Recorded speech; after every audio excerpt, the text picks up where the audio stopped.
नमस्कार, स्वागत है आप सभी का। आज के इस वीडियो लेक्चर में हम लोग उत्तर प्रदेश का करंट अफेयर्स पढ़ने जा रहे हैं जून 2024 का। जून 2024 के करंट अफेयर्स में काफ़ी सारी महत्वपूर्ण घटनाएं हैं और थोड़ा सा विस्तार से हम लोग चीज़ों को पढ़ेंगे और साथ में ये भी डिस्कस करते हुए चलेंगे, ये भी समझते हुए चलेंगे कि आपके एग्ज़ाम पॉइंट ऑफ व्यू से इन खबरों में या इन न्यूज़ में क्या चीज़ें हैं जो आपसे एग्ज़ाम में पूछी जा सकती हैं और पूछी जा सकती हैं तो किस फॉर्मेट में पूछी जा सकती हैं। क्योंकि अब आप देख ही रहे हैं कि उत्तर प्रदेश के जितने भी एग्ज़ाम हैं उसमें यूपी का करंट अफेयर्स और यूपी का जीके दो जो है प्रमुखता से पूछे जा रहे हैं। इनकी फ्रीक्वेंसी बढ़ गई है, नंबर ऑफ क्वेश्चंस बढ़ गए हैं, इसलिए हमको यूपी के सामान्य ज्ञान और करंट अफेयर्स दोनों पर ही विशेष फोकस करके अपनी पढ़ाई करनी चाहिए। समीक्षा अधिकारी, सहायक समीक्षा अधिकारी परीक्षा की तैयारी अगर आप कर रहे हैं, आप सभी लोग जानते हैं कि 22 दिसंबर को ये परीक्षा प्रस्तावित है और अभी भी आपके पास जो है इतना समय है कि अगर आपकी तैयारी अच्छी नहीं हो पाई है और आप एक बेहतर रिवीजन चाहते हैं, एक अच्छे मटेरियल के साथ में वीडियो लेक्चर प्रोग्राम से जुड़कर आप ऐसा कर सकते हैं। तो हमारा वीडियो लेक्चर्स प्रोग्राम है, इसमें आपको रिकॉर्डेड वीडियोस मिलते हैं ऐप के माध्यम से, एंड्रॉयड ऐप पर आप देख सकते हैं और साथ में ही आप जो है विंडोज़ के किसी भी लैपटॉप में भी इसको ओपन कर सकते हैं वेबसाइट के माध्यम से और लेक्चर्स को सेव करके या जो है सिस्टम में ही डाउनलोड करके अपने एंड्रॉयड ऐप में अपने मोबाइल में आप मल्टीपल टाइम्स उसको रिवाइज कर सकते हैं। उसके लिए कोई भी एक्स्ट्रा जो है आपको डेटा या नेटवर्क की कोई समस्या नहीं आएगी। इसमें आपको पीडीएफ में नोट्स भी मिल जाता है लेक्चर्स के साथ में और साथ में ही आपको टेस्ट सीरीज भी प्रोवाइड होती है। तो अगर आप जुड़ना चाहें तो अभी भी आप जुड़ सकते हैं। इसके लिए हमारा नंबर दिया गया है 9506742546। इस पर आपको ROARO लिखकर व्हाट्सएप करना है, बाकी सारी डिटेल आपको रिप्लाई में बता दी जाएगी। कुछ लोग जो केवल प्रैक्टिस के लिए पूछ रहे थे कि हमको टेस्ट सीरीज की ज़रूरत है, टेस्ट सीरीज में एडमिशन कैसे मिलेगा, तो मैं बता दूं आपको जो है हमारा लगभग 4800 प्रश्नों का एक विशाल टेस्ट सीरीज का संग्रह है और इसको हम लोगों ने अभी परीक्षा जो 11 फरवरी को हुई उसके पहले लॉन्च किया था और इस समय जो है इसको हम लोग जो है रीस्ट्रक्चर और मॉडिफाई कर रहे हैं क्योंकि परीक्षा का पैटर्न भी बदला है, करंट अफेयर्स भी बदल गया है, तो उसके हिसाब से कर रहे हैं। आप इसको ज्वाइन कर सकते हैं। इसमें कुल आपको 47 प्लस टेस्ट मिलेंगे। इसमें आपको सेगमेंट वाइज टेस्ट भी मिलेंगे, यानी जैसे विषयवार टेस्ट भी मिलेंगे, प्लस आपको फुल टेस्ट भी मिलेगा, करंट टेस्ट अफेयर्स के अलग से टेस्ट भी मिलेंगे और जो है इतने पर्याप्त मात्रा में पूरी व्याख्या के साथ मिलेंगे। नए पैटर्न के आधार पे ही मिलेंगे, जैसा आप प्रश्न पूछे जा रहे हैं उसी तरह के प्रश्न हैं। तो इससे भी आप जुड़ सकते हैं। जो लोग पूरा कोर्स लेंगे उनको तो ये मिला ही हुआ है, लेकिन अगर कोई अलग से प्रैक्टिस करने के लिए ही लेना चाहता है तो वो ये दोनों नंबरों पर ROARO टेस्ट लिखकर किसी एक पर भी व्हाट्सएप कर दे, उसको जो है पूरी जानकारी का जो है आपके व्हाट्सएप पे ही रिप्लाई में मिल जाएगी। तो चलिए शुरू करते हैं आज का लेक्चर। तो आज का जो पहला हमारा टॉपिक है वो है वृक्षारोपण जन अभियान 2024। आप सभी लोग जानते हैं कि जो जुलाई माह होता है उत्तर प्रदेश में वृक्षारोपण के लिए विशेष जो है पखवाड़े के रूप में या वृक्षारोपण अभियान के तौर पर इसको जाना जाता है, क्योंकि बारिश से इसका संबंध है, इसलिए वृक्षारोपण के लिए सबसे उपयुक्त जो है ये साल भर का महीना माना जाता है। तो वर्तमान उत्तर प्रदेश सरकार जो है हर साल रिकॉर्ड पर रिकॉर्ड बनाती आई है वृक्षारोपण के मामले में।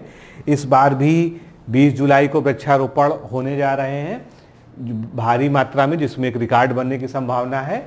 तो ये जो वृक्षारोपण अभियान है इसका नाम वृक्षारोपण जन अभियान दिया गया है, क्योंकि इसमें इस बार जो है जन भागीदारी को भी सुनिश्चित करने के लिए आह्वान किया गया है।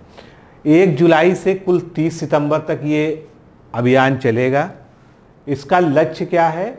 जो वृक्षारोपण अभियान हर साल आयोजित होता है उसका लक्ष्य है उत्तर प्रदेश में जो वर्तमान हरित क्षेत्र है, ग्रीन कवरेज है, उसको 9.2% से बढ़ाकर 15% करना, यानी जो है लगभग दोगुना करने की बात करें। अगर ये 15% हो जाता है तो ये बहुत ही जो है अच्छा अचीवमेंट होगा, क्योंकि जिस तरह से आजकल जलवायु परिवर्तन के कारण गर्मी और जाड़ा और बरसात तीनों ही अपने चरम पे होता है, तो उससे जो है हमको जो है पेड़ पौधों की हरियाली बचा सकती है। 7 वर्षों में, मतलब 7 वर्षों को इसलिए यहाँ पर लिया गया है कि जो वर्तमान सरकार है वो 7 वर्षों से वृक्षारोपण करवा रही है। 7 वर्षों में इनका दावा है कि 168.14 करोड़ पौधारोपण जो है अब तक किया जा चुका है, और जो पिछला साल था 2023 जुलाई में 36.15 करोड़ पौधारोपण किया गया था।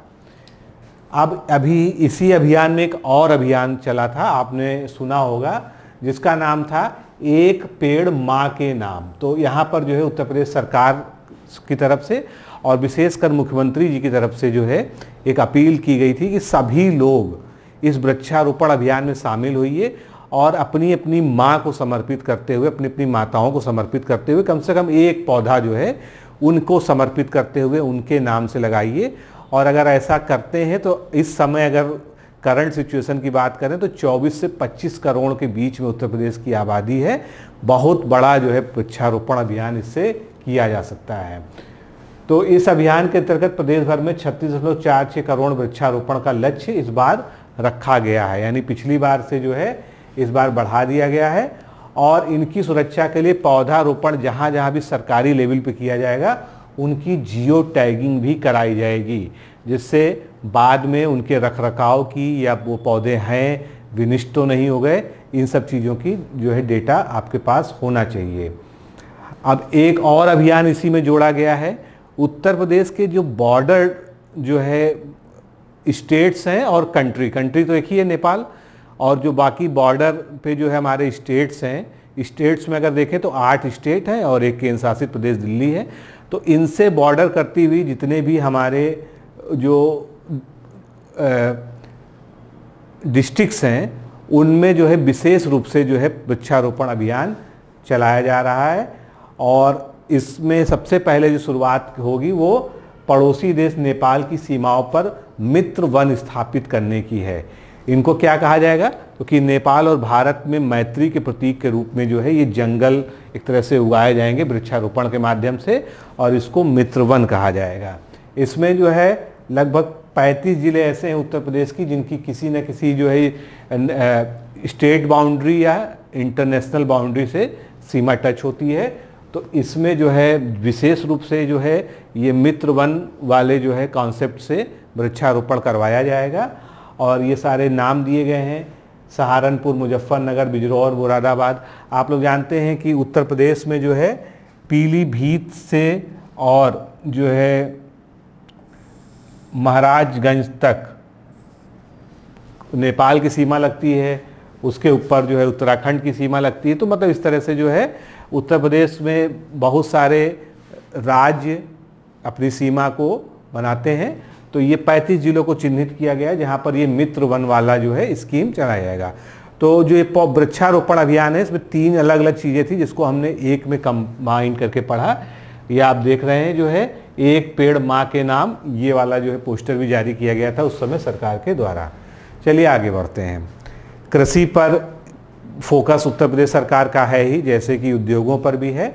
और उत्तर प्रदेश पिछले 3-4 मतलब 6-7 सालों में अगर देखा जाए तो तिलहन और दलहन के मामले में बहुत तेज़ी से आगे बढ़ रहा है। सरकार का तो ये तक दावा है कि दलहन के मामले में जो है सबसे बड़ा उत्पादक राज्य बन गया। हालांकि आंकड़ों में अभी आधिकारिक रूप से ये परिलक्षित नहीं होता है, लेकिन कहीं ना कहीं इसके पीछे कोई सत्यता होगी। लेकिन फिलहाल अभी हम जो है जब आंकड़े इसके आधिकारिक रूप से जारी हो जाएंगे तो इस बात की पुष्टि भी हो जाएगी। तो दलहन में उत्पादन में क्या प्रगति है उसको इस चित्र के माध्यम से समझते हैं। सबसे पहले जो है दलहन की बात करते हैं। ये समग्र दलहन की बात हो रही है, इसमें सारी दालों की बात हो रही है। तो अगर 16-17 की बात करें जब सरकार जो है ये बनी थी तो 23.94 लाख मीट्रिक टन उस समय उत्पादन हुआ था।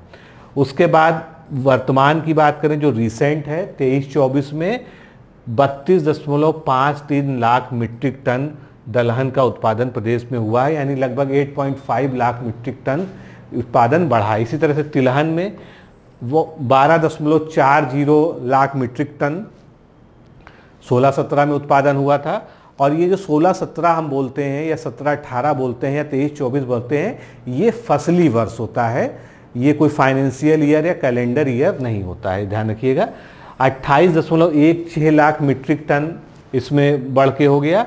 तो यहाँ पर तिलहन के उत्पादन में आप अगर वृद्धि देखेंगे तो ये 2 गुने से ज़्यादा की वृद्धि है, यानी 15.75 लाख मीट्रिक टन का जो है उत्पादन अब तक हो चुका है। वही बात जो यहाँ पर लिखा है वो यहाँ पर लिखी है। 16-17 से 23-24 के दौरान दलहन उत्पादन में अगर परसेंटेज के तौर पे देखेंगे तो 36% की वृद्धि दर्ज की गई। आपसे एग्जैक्ट डाटा जो है नहीं पूछा जाएगा एग्जाम में, इसलिए घबराने की जरूरत नहीं है डेटा देख के, केवल समझने के लिए आपको ये पता होना चाहिए।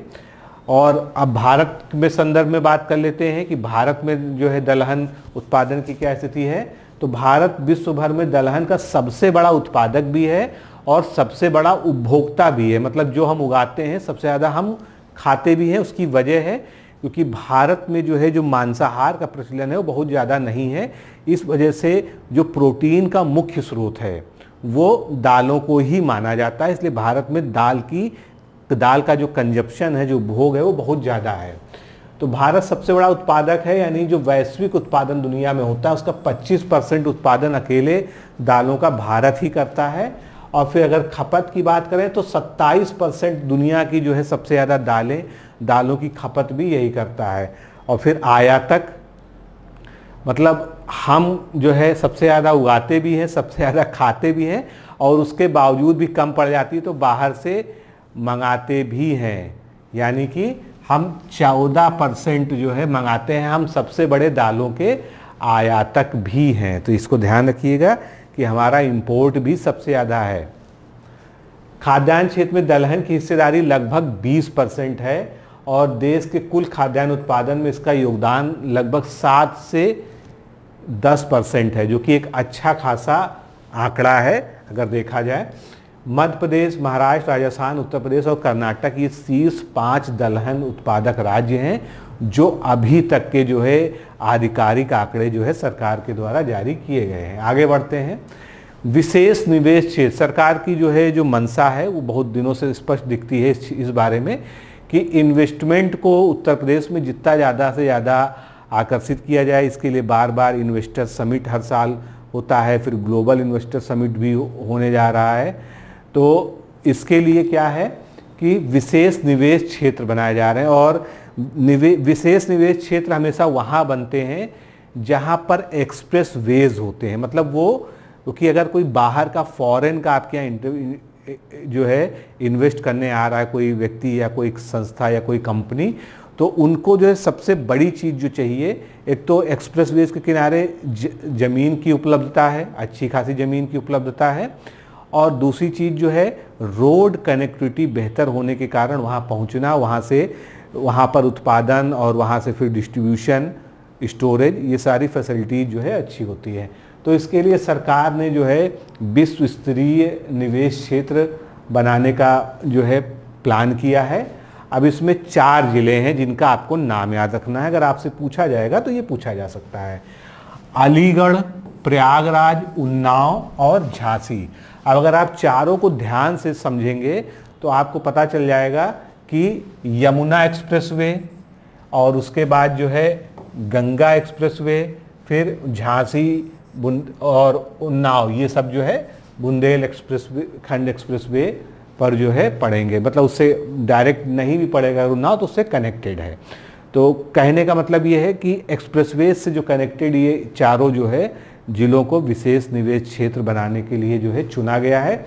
इस उत्तर प्रदेश में इस प्रोजेक्ट के लिए 0.81 लाख करोड़ रुपए का निवेश किया जाएगा। इस प्रोजेक्ट के लिए तकरीबन 1.2 लाख एकड़ ज़मीन की ज़रूरत भी पड़ेगी। अब यहाँ पर वही बात है जो मैंने अभी कहा, जो है कि क्यों जो है जो अंतर्राष्ट्रीय निवेश होता है उनको एक्सप्रेसवेज के किनारे ही बसाया जाता है। और ये जो 4 विशेष निवेश क्षेत्र हैं ये गुजरात से प्रेरित होकर, गुजरात में इस तरह के मॉडल मौजूद हैं, तो गुजरात में बनाए गए 4 विशेष निवेश क्षेत्र की तर्ज पर इसको बनाने का जो है प्रयास किया जा रहा है। आगे देखते हैं।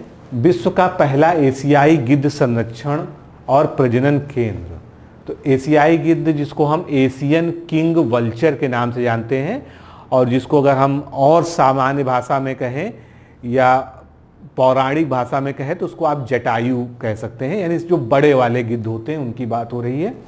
तो हाल ही में उत्तर प्रदेश के महाराजगंज जिले में एशियन किंग वल्चर के लिए विश्व का पहला संरक्षण और प्रजनन केंद्र स्थापित किया गया है। इस सुविधा प्रबंध का उद्देश्य जो है कि एशियन किंग वल्चर की जीव संख्या में सुधार करना है।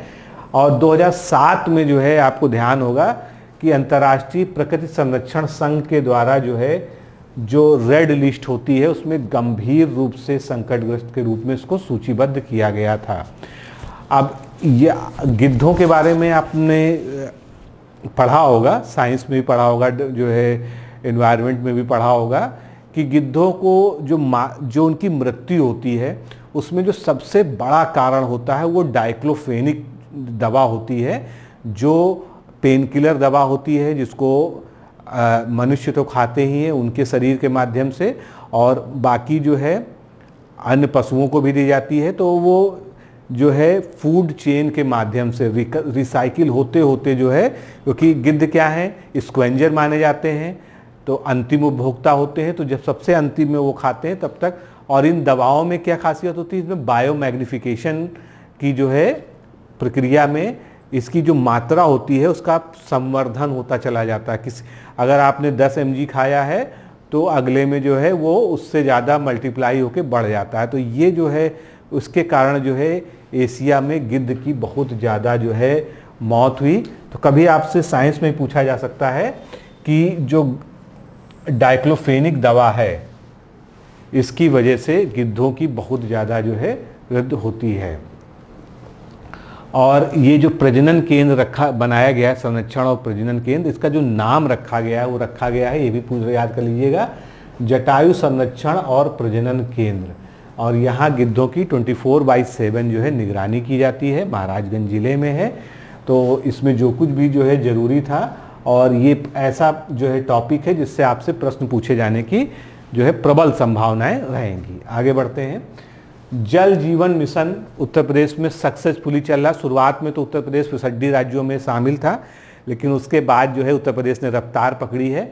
अब उत्तर प्रदेश ने एक और कीर्तिमान स्थापित किया है कि जल जीवन मिशन में जो कनेक्शन उपलब्ध कराए गए हैं वो उत्तर प्रदेश का सबसे सस्ता जो है कनेक्शन है बाकी देश के अन्य राज्यों के माध्यम में। अब यूपी में हर परिवार को नल कनेक्शन देने के लिए 59,000 रुपये प्रति परिवार खर्च किया गया है, जो पूरे देश का न्यूनतम खर्चा है इसके लिए। और इसमें और ये कीमत क्यों कम हुई, क्योंकि ये जो पूरा प्रोजेक्ट का इंफ्रास्ट्रक्चर है, इसमें जो कुछ भी जो है चीज़ें प्रोजेक्ट में की जा रही हैं वो सभी सोलर एनर्जी बेस्ड हैं। ज़्यादातर जो है मतलब लगभग 80% जो योजनाएं इससे जुड़ी हुई हैं वो सोलर एनर्जी बेस्ड होने के कारण जो है सौर ऊर्जा की उपयोग होने के कारण इसकी जो कॉस्टिंग है वो बहुत ही कम हो गई है। जल जीवन मिशन के तहत घरों में नल का पानी उपलब्ध कराने के लिए यूपी में लगभग 32,930 सौर आधारित योजनाएं चल रही हैं। शेष 40,591 योजनाएं बिजली से चल रही हैं। तो इसी वजह से जो है इसकी कास्टिंग कम है। अब ये भी है कि सौर आधारित परियोजनाओं से कितने परिवारों को लाभान्वित किया गया है, शुद्ध पेयजल की आपूर्ति की गई है, और बिजली आधारित से कितने की गई है, लेकिन ये आपके एग्जाम पॉइंट ऑफ व्यू से बिल्कुल भी महत्वपूर्ण नहीं है। आगे बढ़ते हैं। उत्तर प्रदेश आम के लिए जाना जाता है, विशेषकर लखनऊ और उसके आसपास का क्षेत्र। लखनऊ का जो मलिहाबाद है वो मैंगो जोन के लिए ही है। अभी हाल ही में एक रिसर्च हुई थी और उसमें ये पता लगा कि जो है जो सरकार के द्वारा आम के पेड़ों की ऊपर से छटाई करने के लिए लाइसेंस लेने की या जो है परमिट लेने की जो शर्त रखी गई है, उसकी वजह से जो है आम के जो बागों की उत्पादकता है उसमें भारी मात्रा में कमी आई है। तो सरकार ने अब क्या किया है, अब आम के किसानों को राहत देते हुए क्या कह दिया है कि आप पुराने वृक्षों के जीर्णोद्धार करने के लिए ऊपर से आप काट छांट कर सकते हैं, यानी जो कैनोपी प्रबंधन है उससे जो है बागों का आसान हो जाएगा और पेड़ों की ऊंचाई कम करने से उनकी उत्पादकता बढ़ जाएगी। इसलिए जो है ये जो एक परमिट की व्यवस्था थी उसको सरकार ने समाप्त कर दिया है। और ये जो रिसर्च की मैं बात कर रहा था वो केंद्रीय उपोष्ण बागवानी संस्थान के निदेशक ने जो है अपने स्टेटमेंट में बताया था कि प्रदेश में आम का उत्पादन जो है 2.5 लाख टन तक बढ़ने की संभावना रहेगी। एक और डेटा याद रखिएगा, याद नहीं रहे तो कोई ज़रूरत नहीं है। 2.6 लाख हेक्टेयर क्षेत्रफल में उत्तर प्रदेश में आम की खेती होती है और इसमें लगभग 45 लाख टन आम पैदा होता है। आगे बढ़ते हैं। आम से ही जुड़ी अगली खबर है। उत्तर प्रदेश में आम महोत्सव मनाया जा रहा है जो कि 12 से 14 जुलाई के बीच लखनऊ के अवध शिल्पग्राम में चलेगा। तो हर साल मनाया जाता है, बस आपको प्लेस याद रखना है कि कहाँ पर आम महोत्सव आयोजित होता है। तो मुख्यमंत्री के द्वारा इसका उद्घाटन किया गया है। वहाँ पर आम की जो है बहुत सारी वैरायटीज़ आती हैं। आम के जो किसान होते हैं जो और जो है उनके जो संगठन हैं वो आते हैं। लगभग 450 वैरायटीज़ के आम आपको देखने को मिलेंगे और उसके अलावा वहाँ से जो भी इंटरेस्टेड होता है वो ख़रीद भी सकता है। बाकी वहाँ पर किसान, बागवान, स्टेक होल्डर और निर्यातक भी वहाँ पर आते हैं। आगे बढ़ते हैं। पिछले महीने हम लोगों ने पढ़ा था कि जो कुकरैल नदी है उसको पुनर्जीवित करने के लिए उसके आसपास जो जितना भी अवैध निर्माण था, अवैध बस्तियां थी, उनको जो है सरकार के द्वारा ध्वस्तीकरण का कार्रवाई पूरी हो चुकी है। अब कुकरैल नदी चूँकि लखनऊ की लोकल नदी है और लखनऊ में अस्ती गांव जो बक्सी का तालाब विकास खंड है वहाँ से वो उसका उद्गम होता है और जो कुल जो इसकी लंबाई है मतलब लखनऊ में वो 28 किलोमीटर है। तो चूँकि इसका स्रोत जो उद्गम का है वो कमज़ोर हो चुका है, कई सालों से जो है इस नदी पर इतना ज़्यादा अतिक्रमण रहा है, इसको बिल्कुल नाला बन गई थी। तो इसलिए सरकार ने एक डिसीजन लिया है, खासकर लखनऊ विकास प्राधिकरण ने एक प्रस्ताव रखा है कि इस नदी में जो है हम शारदा नदी का पानी जो है छोड़ सकते हैं जिससे ये नदी अपने पुराने जो है फ्लो में वापस आ जाए। और इससे क्या होगा, इसका जो उद्गम स्थल है जहाँ इसका जो स्रोत कमज़ोर हो चुका है वो भी धीरे धीरे रीच हो जाएगा और फिर ये नदी अपने वापस असली फ्लो में, क्योंकि इसके किनारे पूरा रिवर फ्रंट बसाने की जो है सरकार की तैयारी है, पूरी प्लानिंग चल रही है। जिस तरह से गोमती नदी के किनारे रिवर फ्रंट बना है उसी तरह से, तो ये एक अच्छा निर्णय है और इससे जो है इसके किनारे किनारे जो है जो मोहल्ले बसे हैं, जो ज़मीनें हैं, उनका जो भूजल है स्तर जो बहुत ज़्यादा गिर चुका होगा वो भी ऊपर आएगा। आगे बढ़ते हैं। IITA ये क्या है आप जानते हैं, IIT प्रयागराज में है। तो अभी QS वर्ल्ड यूनिवर्सिटी रैंकिंग में जो है इसको 2025 में समग्र श्रेणी में 46वां स्थान हासिल हुआ है। IIT का पूरा नाम क्या है, भारतीय सूचना प्रौद्योगिकी संस्थान इलाहाबाद। आगे बढ़ते हैं। महाकुंभ 2025 भी 2025 की जनवरी में शुरू होना है 13-14 तारीख से। तो वहाँ पर भी जो है सरकार का बहुत ज़्यादा फोकस है, अभी बहुत भारी भरकम बजट भी आवंटित किया गया था। इसी बीच जो है चूँकि गंगा नदी की सफाई के लिए बहुत सारे प्रोजेक्ट पहले से रन कर रहे हैं और एक विशेष नमामि गंगे जो है परियोजना ही है। तो कुंभ में सभी को स्नान करने के लिए, आचमन करने के लिए बिल्कुल जितना भी स्वच्छ और शुद्ध पानी मिल सके उसके लिए जो है इस मिशन से 211.08 करोड़ रुपए की 3 परियोजनाओं की मंजूरी दी गई। यानी केंद्र सरकार के द्वारा ये उत्तर प्रदेश में कुंभ के लिए ये परियोजनाएं स्वीकृत की हैं। तो देखिए इसमें डिटेलिंग तो बहुत सारी है, लेकिन आपको ये धनराशि याद रखनी है। अगर पूछा जाएगा तो ये धनराशि आपसे पूछी जा सकती है। अब इसमें क्या क्या होना है, कहाँ पर STP बनना है, कहाँ पर क्या होना है, कहाँ पर नदी नालों का डाइवर्जन होना है, वो बहुत सारी चीज़ें हैं। कुल मिलाकर जो है जिसका बेसिक इंफ्रास्ट्रक्चर है, उसके किनारे जो नदियाँ नाले हैं उनको, जिससे गंदगी जो है इसमें कम से कम गिरे, अगर गिरे भी तो उसका जो STP होते हैं सीवेज ट्रीटमेंट प्लांट, उससे मतलब उसका ट्रीटमेंट होने के बाद ही जो है इसमें आए। आगे बढ़ते हैं।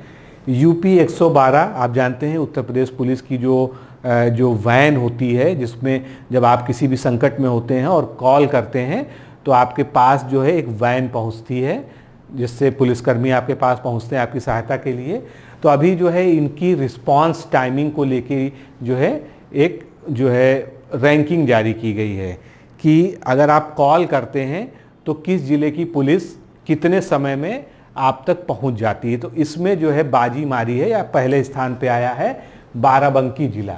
बाराबंकी ज़िले की जो रिस्पांस टाइमिंग है वो कितनी है, अगर आप पीआरवी में कॉल करते हैं तो 8 मिनट 56 सेकंड में ये आपके पास पहुंच जाएगी।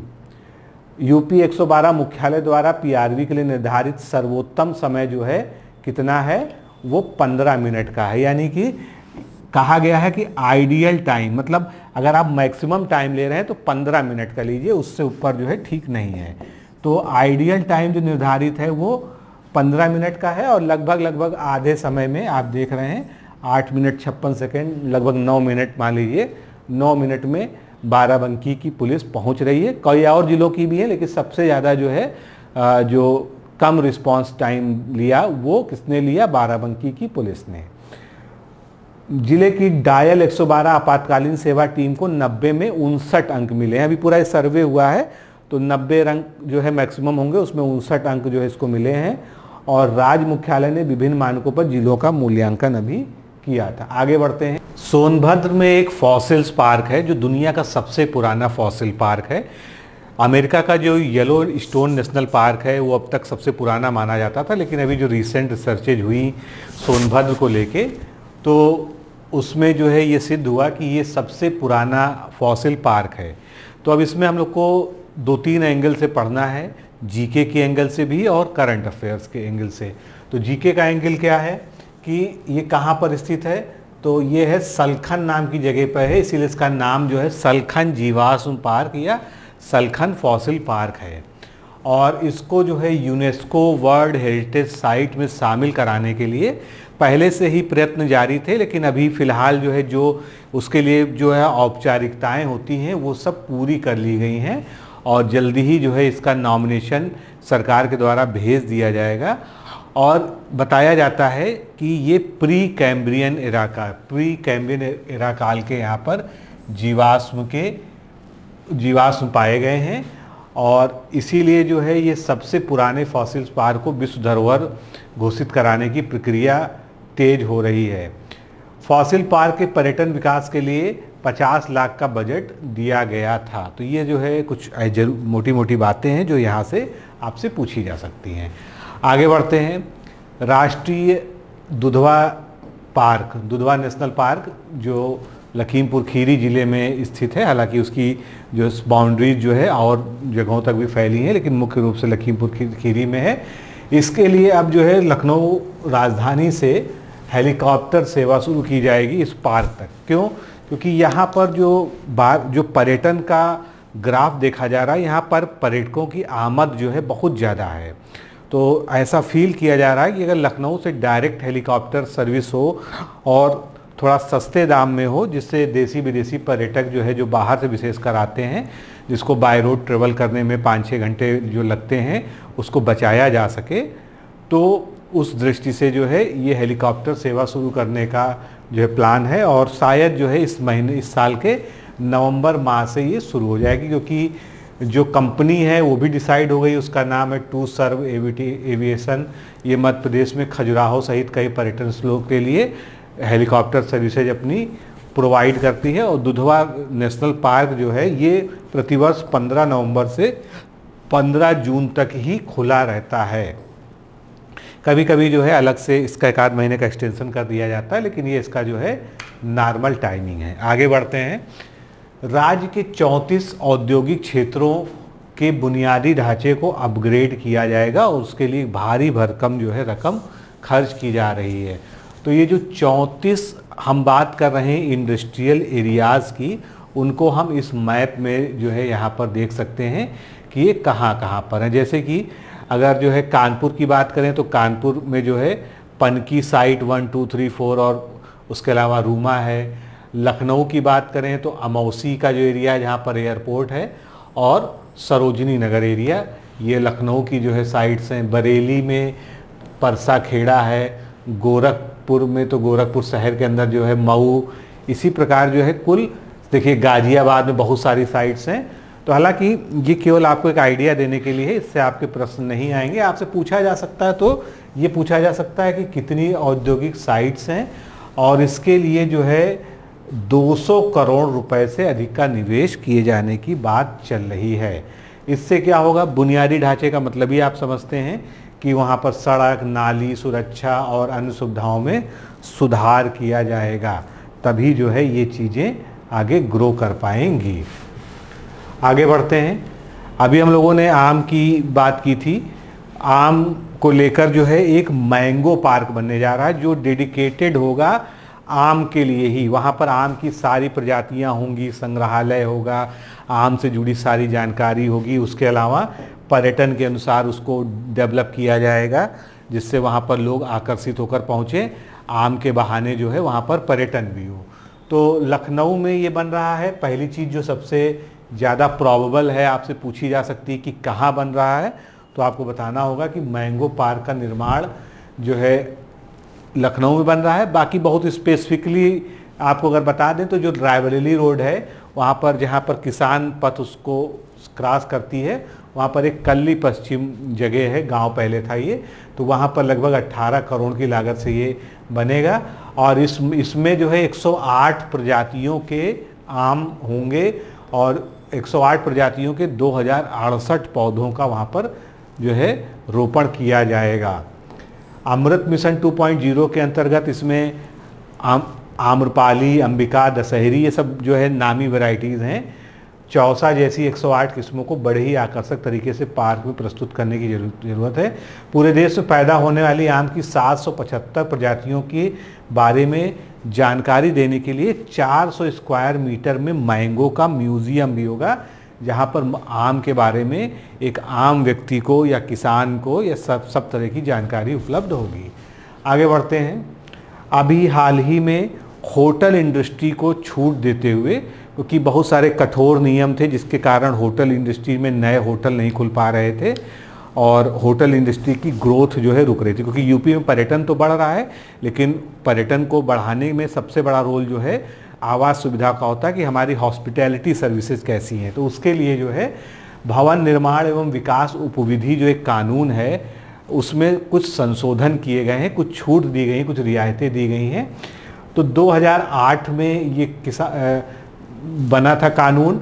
इसमें संशोधन करते हुए छोटे होटल बनाने के लिए जरूरी क्षेत्रफल की बाध्यता को अब खत्म कर दिया गया है, और बड़े होटलों के निर्माण के लिए भी जरूरी जमीन की सीमा को घटाकर आधा कर दिया गया है। पहले जहां 20 कमरों से अधिक तादाद वाले होटल बनाने के लिए आपके पास 10,000 स्क्वायर फीट की ज़मीन होने की बाध्यता थी, अब इसे घटाकर 5,000 स्क्वायर फीट कर दिया गया है।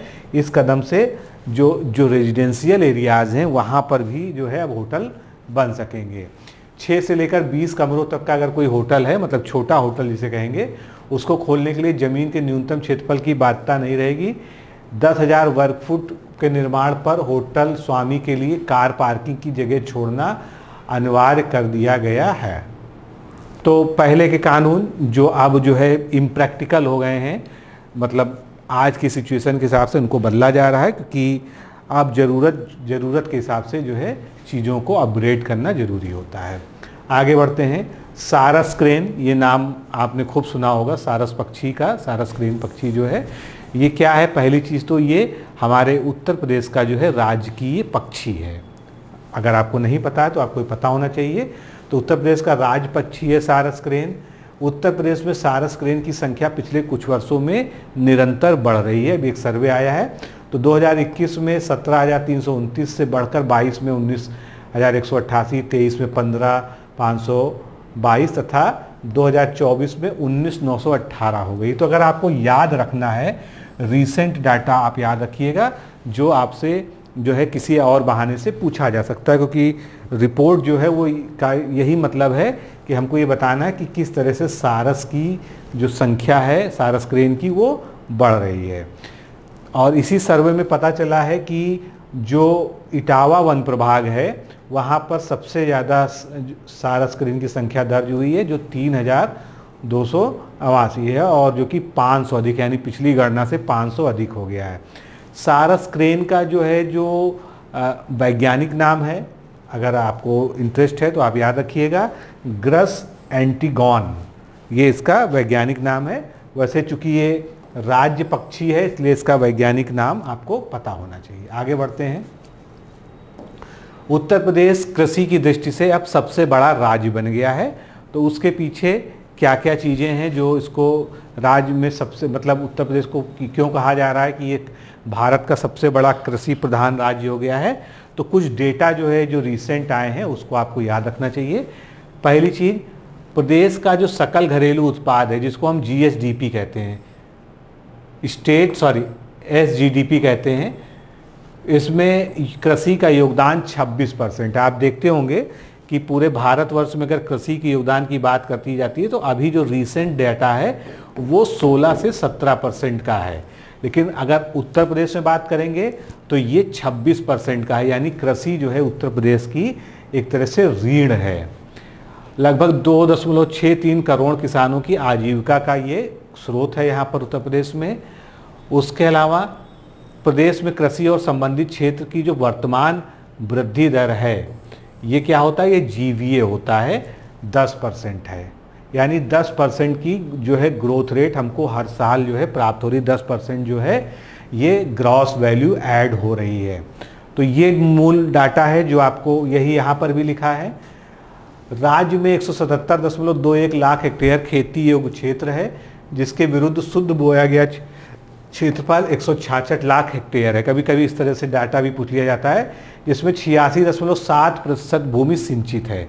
जैसे मान लीजिए आपको एक निबंध ही लिखना है उत्तर प्रदेश की कृषि व्यवस्था पर, या PCS के मान लीजिए 5-6 पेपर में आपको देखना है, तो ये सब आंकड़े वहाँ पर बहुत काम आते हैं कि उत्तर प्रदेश में सिंचित कितना क्षेत्र है, तो 86.7 है।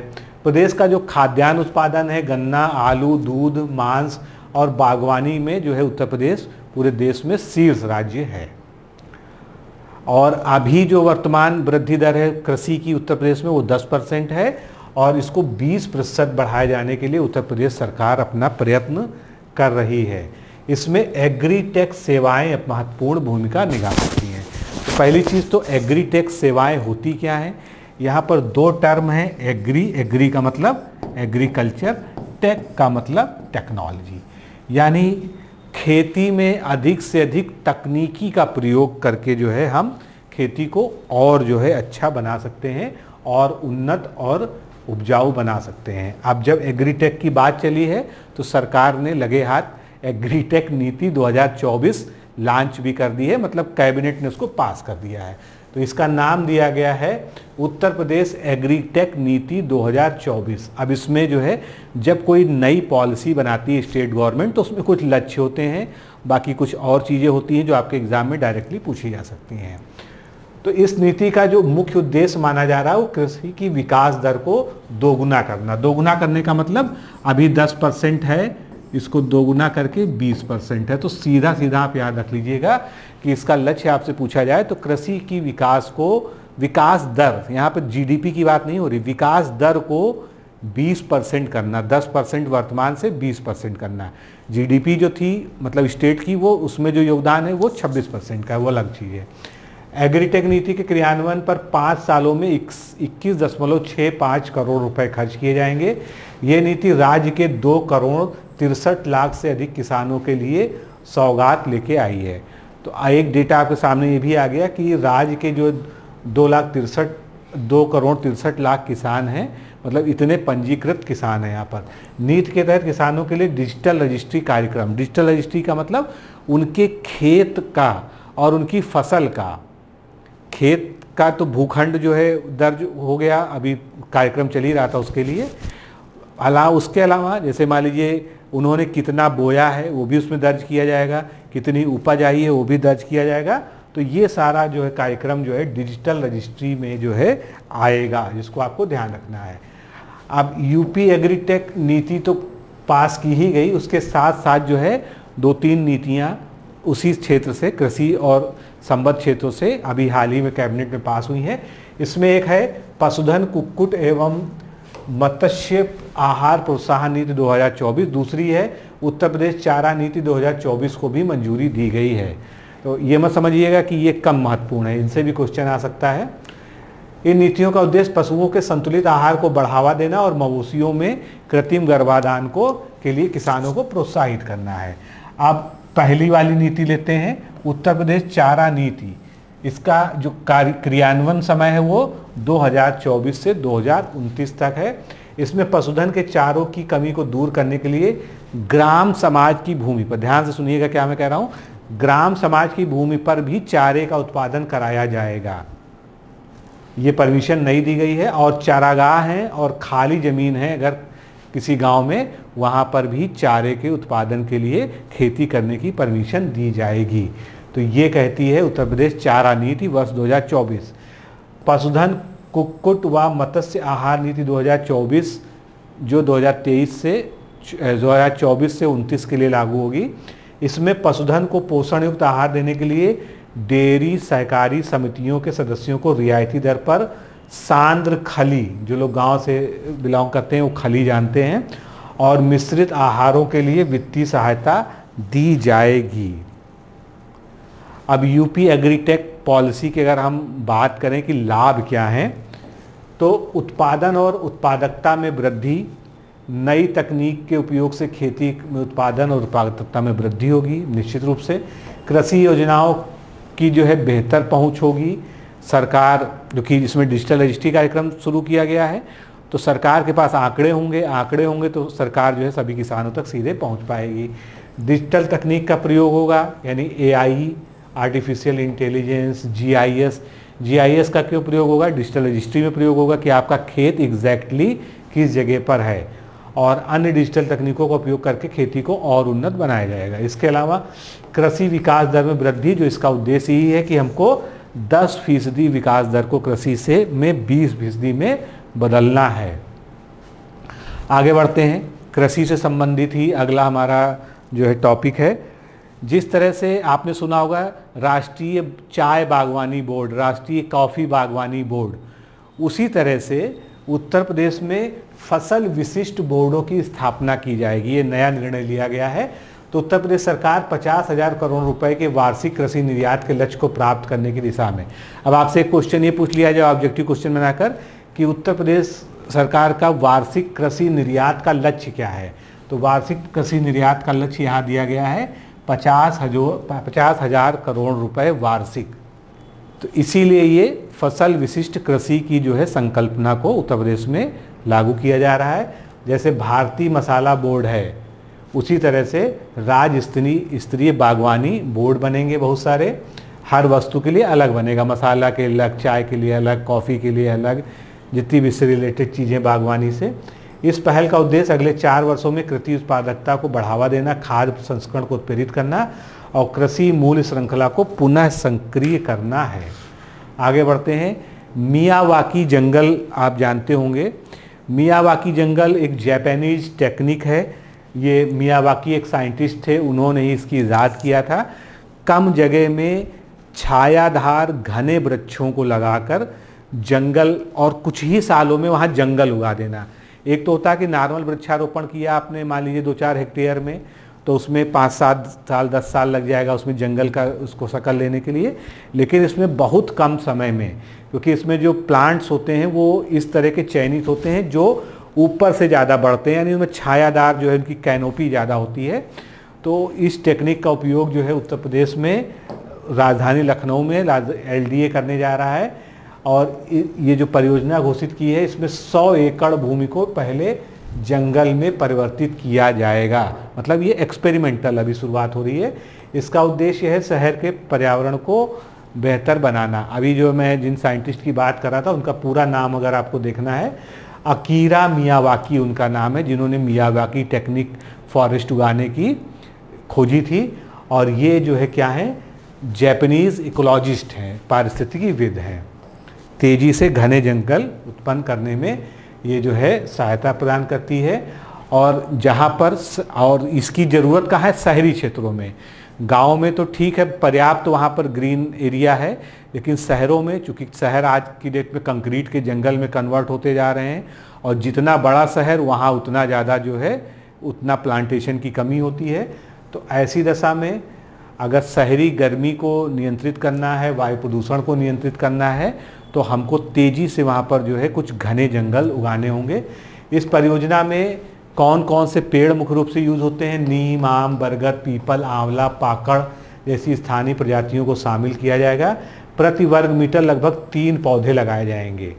मतलब अब इस टेक्निक में क्या है, 1 वर्ग मीटर में 3 पौधे, यानी आप देख रहे हैं कितना ज़्यादा सघन खेती के बाद जो है इसको किया जा रहा है। और 3 वर्षों तक इसकी नियमित देखभाल की जाएगी। इसके बाद वन स्वतंत्र रूप से विकसित होने लगेगा। आगे बढ़ते हैं। मोटो जीपी रेस आप जानते हैं, नोएडा में अपने यहाँ एक इंटरनेशनल रेसिंग जो है ट्रैक है। तो हर साल उत्तर प्रदेश में मोटो जीपी रेट हो, इसके लिए जो है उत्तर प्रदेश और दोनों स्पोर्ट्स एसएल के बीच में एक समझौता हुआ है, राज्य के साथ समझौता हुआ है। 2025 से प्रतिवर्ष मोटो जीपी रेस की मेजबानी का अवसर उत्तर प्रदेश को प्राप्त होगा। इससे फ़ायदा क्या होगा? इस खेल से भारत में और उत्तर प्रदेश में विशेषकर जो है जहाँ पर ये खेलों का आयोजन होगा वहाँ पर विदेशी निवेश का भी जो है वो बढ़ेगा। विदेशी निवेश यहाँ पर ज़्यादा आएगा, साथ ही पर्यटन बढ़ेगा, हॉस्पिटैलिटी बढ़ेगी, सभी क्षेत्रों का जो है यहाँ पर विकास होगा और निश्चित रूप से रोजगार सृजन भी होगा। 2 माह पर ओडीओपी क्लस्टर जो है धरातल पर आ जाएंगे। अभी तक जो है ये संकल्पना में चल रहा था कि ओडीओपी क्लस्टर चल रहे थे, 1 डिस्ट्रिक्ट 1 प्रोडक्ट जो योजना है, 1 जनपद 1 उत्पाद योजना। इसमें ओडीओपी क्लस्टर्स का मतलब ये है कि उनको जो है एक विशेष जो है एक जगह पर उनको एक समूह के रूप में व्यवस्थित कर दिया जाए। तो ओडीओपी क्लस्टर योजना के तहत स्थानीय छोटे उद्यमियों कारोबारियों को प्लेटफॉर्म उपलब्ध कराने की पहल के तहत अगले 2 माह में 5 क्लस्टर को ज़मीन पे उतार लिया जाएगा। अब ये 5 क्लस्टर कहाँ के हैं, इससे आपको ये भी पता चल जाएगा कि कौन सा क्लस्टर कहाँ पर उत्तर प्रदेश में खुल रहा है। सबसे पहले हम बात कर लेते हैं अयोध्या में। तो अयोध्या में जो क्लस्टर बनेगा ओडीओपी का वो गुड़ उत्पादन के लिए। उन्नाव और बरेली में जरी जरदोजी का काम जो है, उसके अलावा बिजनौर में जो है काष्ठ शिल्प यानी लकड़ी का जो हस्तशिल्प होता है उसका। गाजियाबाद में टूल रूम व इंडस्ट्री से जुड़े उत्पाद। तो ये जो है हमारे 5 जिलों में अभी फिलहाल लॉन्च होने जा रहा है अगले 2 महीनों में। एमएसएमई विभाग ओडीओपी योजना के तहत प्रदेश के 29 जिलों में क्लस्टर स्थापित कर रहा है, जिनमें से 11 पहले शुरू हो चुके हैं, 5 ये शुरू होने जा रहे हैं।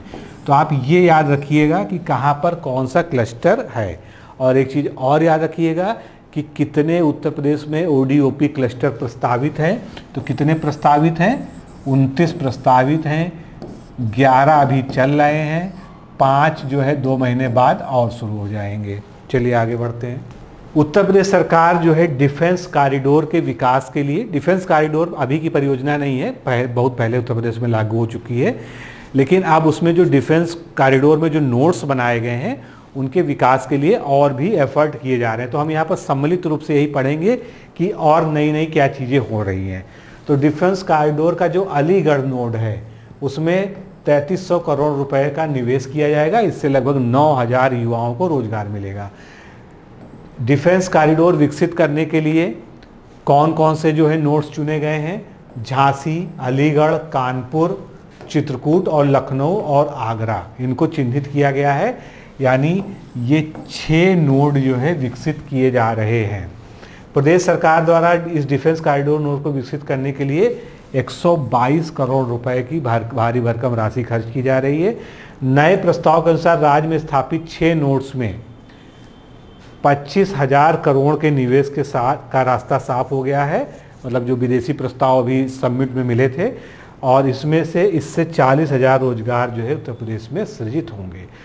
तो आप अगर सब कुछ भी भूल जाइए तो आपको ये याद होना चाहिए कि हमारे प्रदेश में जो 6 डिफेंस नोड्स हैं वो कहाँ पर। एक बार मैं फिर से रिपीट कर देता हूँ, झांसी, अलीगढ़, कानपुर, चित्रकूट, लखनऊ और आगरा। तो ये जरूर याद रखिएगा। आगे आते हैं आभा आईडी, या इसको हम ABHA कहें। आभा आईडी के माध्यम से सर्वाधिक टोकन। आभा है क्या? आयुष्मान भारत हेल्थ अकाउंट, और आगे आईडी लगा दीजिए, के माध्यम से उत्तर प्रदेश में 1 करोड़ टोकन सृजित किए गए, जो कि पूरे भारत में सभी राज्यों में सर्वाधिक है। तो यही जो है उत्तर प्रदेश की जो है विशिष्ट उपलब्धि है। उत्तर प्रदेश एकमात्र भारतीय राज्य है जिसमें अब तक कुल जो है 1,43,00,000 टोटल सृजित किए जा चुके हैं। उत्तर प्रदेश के बाद आंध्र प्रदेश और उसके बाद कर्नाटक का नंबर आता है। आगे बढ़ते हैं। निराश्रित गोवंश संरक्षण की दिशा में सरकार के द्वारा पहले से ही प्रयास बहुत सारे किए जा रहे हैं कि अगर आप निराश्रित गोवंश को गोद लेकर उनकी सेवा करते हैं तो आपको प्रतिमाह धनराशि भी दी जाती है, चारे के लिए भी अनुदान दिया जाता है। उसी में जो है कुछ नई चीज़ें हैं जिसको हम लोग जान लेते हैं। तो उत्तर प्रदेश में निराश्रित गोवंश को संरक्षित करने के लिए 7,239 गोवंश आश्रय केंद्र संचालित किए जा रहे हैं। इनमें से 14.38 लाख गोवंश को संरक्षित किया जा रहा है। मुख्यमंत्री निराश्रित बेसहारा गोवंश सहभागिता योजना के तहत पशुपालन को बढ़ावा देने के लिए पशुपालक को प्रति गाय 1,500 रुपये की सब्सिडी या अनुदान भी दिया जा रहा है। आगे बढ़ते हैं। एक और उपलब्धि उत्तर प्रदेश के खाते में जुड़ गई है, स्पेशल इन्वेस्टमेंट रीजन एक्ट। ये क्या है? एक कानून है एक तरह का। इसको लागू करने वाला देश में चौथा राज्य बन गया है उत्तर प्रदेश। तो ये है क्या?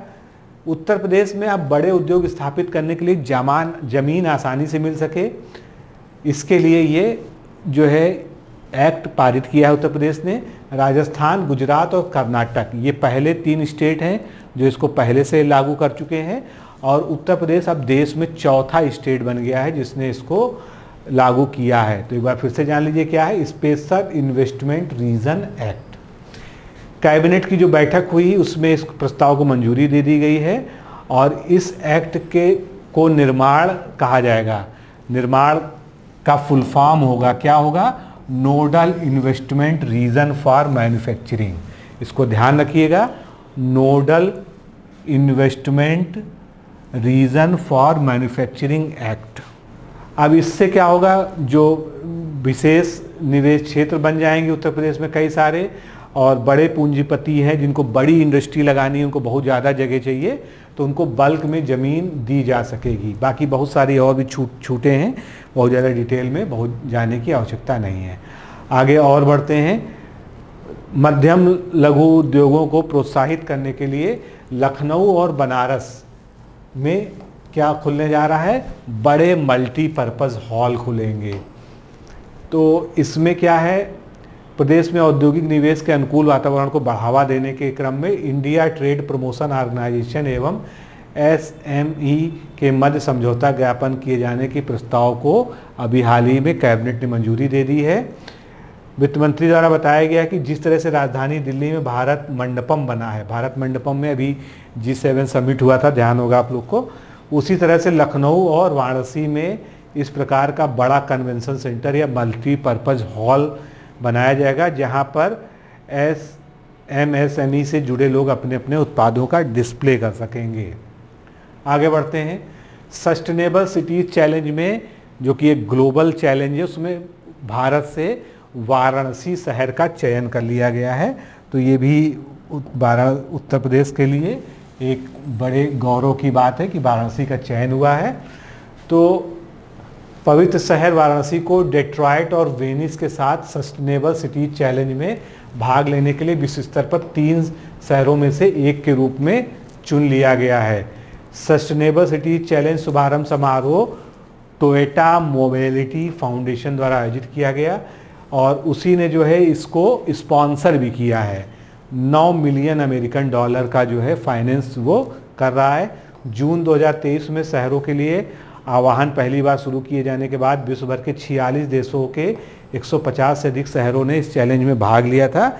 इसमें फाइनली अपना वाराणसी भी शामिल हो गया है। आगे बढ़ते हैं। अयोध्या को 2033 तक विश्व का सर्वोत्तम शहर बनाने के लिए एक जो है महत्वाकांक्षी प्रस्ताव या प्रपोजल तैयार किया गया है।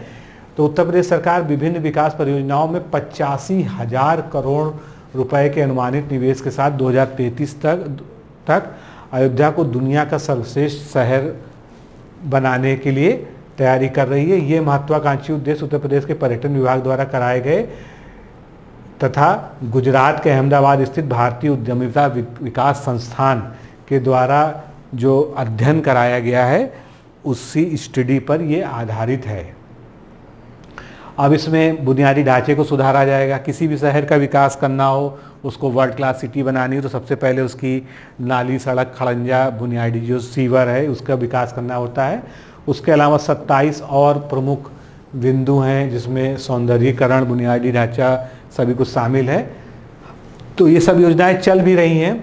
तो अयोध्या का विकास, इंफ्रास्ट्रक्चर, पर्यावरण और सौंदर्यीकरण से जुड़े हुए मुख्यतः 27 बिंदुओं को ध्यान में रखकर सरकार करेगी। आगे बढ़ते हैं। उत्तर प्रदेश में खाद्य प्रसंस्करण, फूड प्रोसेसिंग इंडस्ट्री से 2 लाख लोगों को रोजगार मिलेगा। इसमें क्या मुख्य बात है कि बनारस, बाराबंकी, बरेली, सहारनपुर और गोरखपुर जैसे शहरों में बन रहे 15 एग्रो व खाद्य प्रसंस्करण पार्कों से किसानों की आमदनी बढ़ने के साथ ही युवाओं के रोजगार के लिए अवसर सृजित होंगे। साथ ही कानपुर देहात, लखनऊ, सीतापुर और मथुरा में एग्री प्रोसेसिंग क्लस्टर के जरिए 16,000 से ज़्यादा किसान लाभान्वित होंगे। तो आपको मुख्य रूप से याद रखना है कि उत्तर प्रदेश में कितने एग्रो और खाद्य प्रसंस्करण पार्क बन रहे हैं। तो कितने बन रहे हैं? 15 बन रहे हैं। वहीं पर कानपुर देहात, लखनऊ, सीतापुर और मथुरा के एग्री प्रोसेसिंग क्लस्टर, यानी ये 4 क्लस्टर हो गए। याद रखना चाहें तो इनको भी याद रख लीजिए। आगे बढ़ते हैं। इसी में और भी बहुत सारी डिटेल है, कितने का प्रस्ताव बना है, कितने का क्या है, लेकिन जो है मुख्य जो बात थी वो 2 चीज़ें ही आप याद रखें तो बेहतर है। आगे बढ़ते हैं। जिस तरह से आधार में किसी की सारी जानकारी छुपी हुई होती है, उसी तरह से उत्तर प्रदेश में किसान कार्ड बनेगा। तो ये किसान कार्ड जो है किसान रजिस्ट्री के माध्यम से बनेगा। 1 जुलाई से उत्तर प्रदेश में किसान रजिस्ट्री की प्रक्रिया शुरू हो चुकी है।